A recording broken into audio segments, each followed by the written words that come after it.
बेळारी नाला प्रश्नी पुन्हा एकदा शेतकऱ्यांचं जिल्हाधिकाऱ्यांसाकडे केली जिल्हाधिकारी कार्यालयासमोर निदर्शनं।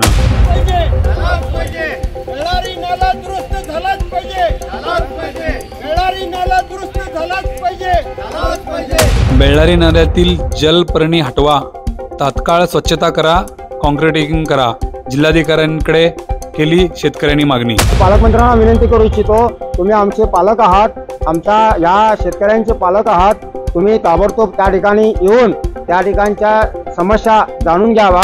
बेळगाव जिल्हा प्रशासनाला शेतकऱ्यांचा असाही इशारा। दादा कोंडुस्कर करतात, याच्यामध्ये दोघं रमाकांत दादा आहेत, एकटे रणजित दादा आहेत आणि एकटे राजू आहेत। सगळे आर टीम आहे, सगळे राम आहेत। राम आले की वानर सेना येते, एवढे लक्षात ठेवा। वानर सेना आली की काय होते हे तुम्हाला माहिती आहे। याचं कारण असं असेल की ते समजत असतील, अधिकारी असतील किंवा लोकप्रतिनिधी असतील किंवा मंत्रीगण असतील, शेतकरी झोपलाय असं ते समजत असतील, परंतु शेतकरी झोपलेला नाही आहे। आज या आपल्या देशाला कृषीप्रधान देश असं समजलं जातं, परंतु ज्यावेळेला शेतकऱ्यांच्यावरती हा निसर्गाचा कोप आलेला आहे, तर ह्या निसर्गाच्या कोपाकडे त्यांचं कोणाचंही लक्ष राहिलेलं नाही आहे। आपण PWD अधिकाऱ्यांशी चर्चा करण्याचा प्रयत्न केला।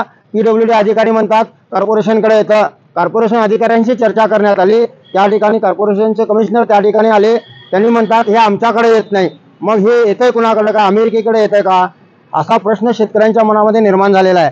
तर मला DC साहेबांना आणि संपूर्ण सरकारला मला सांगायचं आहे, जर नजीकच्या काळामध्ये त्या ठिकाणी भेट देऊन ही समस्या जर शेतकऱ्यांची जाणून घेतली नाही, तर हा समस्त शेतकरी येणाऱ्या काळामध्ये रस्त्यावर उतरेल आणि काहीतरी भडका उडाला तर याला जबाबदार प्रशासन, याला जबाबदार सरकार असेल, असं मी शेतकऱ्यांच्या बेळारी नाल्याच्या पुलानं संपूर्ण हा परिसर जलमय झालेला आहे आणि ह्याच्यानंतर येणार म्हणजे तिथे रोगराई, तेव्हा हे दरवर्षीचं झालेलं आहे। ह्याला कुठेतरी आता ह्याला एंड झाला पाहिजे।